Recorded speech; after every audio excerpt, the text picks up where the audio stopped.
আপনি কেন বুঝতে পারছেন না? আমি যা করছি ঠাম্মির ভুল ধারণাগুলো ভাঙার জন্যই করছি, আর আপনি সেই ধারণাগুলোকেই ঠিক প্রমাণ করছেন। আপনাকে ফিরে যেতেই হবে। ফিরবো না আমি। খুব অসুবিধে তো আপনার? ঠিক আছে, আমি এখানে থাকবো না, কিন্তু উঠোনে গিয়ে শোবো। কিন্তু আমি আপনাকে ছেড়ে যাবো না, এই বাড়ি ছেড়ে কোথাও যাবো না আমি। মিস্টার বসু মল্লিক,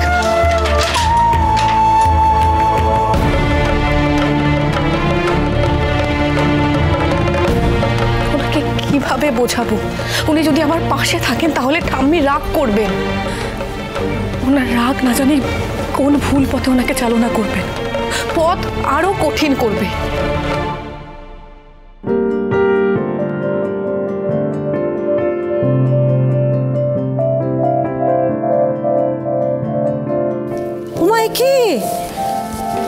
তুমি এখানে শুচ্ছ কেন? চলো চলো ঘরে গিয়ে শোবে। চলো চলো। এখানে ঠিক আছে। যাই বাবু, আরে তুমি এখানে, দিদি নিশ্চয়ই তোমার সাথে আবার ঝামেলা করেছে। না না না, এখানে থাকলাম না, চলো তুমি আমার সাথে চলো, আমি ঘরে তোমাকে নিয়ে যাচ্ছি। চলো এখানে ঠিক আছে।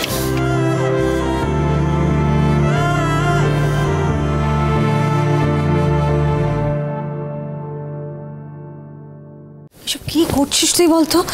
ছেলেটা তোর জন্য সবাইকে ছেড়ে, বাড়ি ঘর দর ছেড়ে চলে এলো, তুই তার উপর এতটা কঠোর হচ্ছিস কেন? মা, আমি যা করছি ওনার ভালোর জন্য করছি, যাতে উনি এই বাড়ি ছেড়ে চলে যান। মানে কিন্তু কেন কেন চাইছিস ছেলেটা বাড়ি থেকে চলে যাক? যাতে ঠাম্মি ওনাকে ক্ষমা করে দেন। আমি চাই না আমার জন্য ওনার বড় কোনো ক্ষতি হয়ে যাক। মা,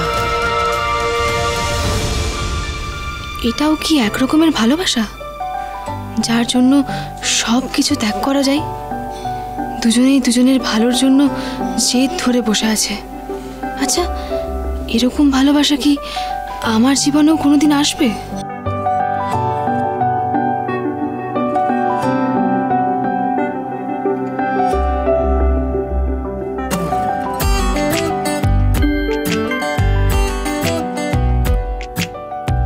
ঝিনুক মেসেজ করেছে, আই মিস ইউ।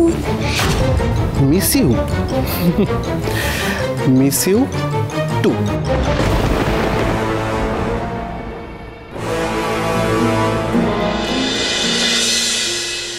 চোখের কোণে শ্রাবণ নেমে এলে,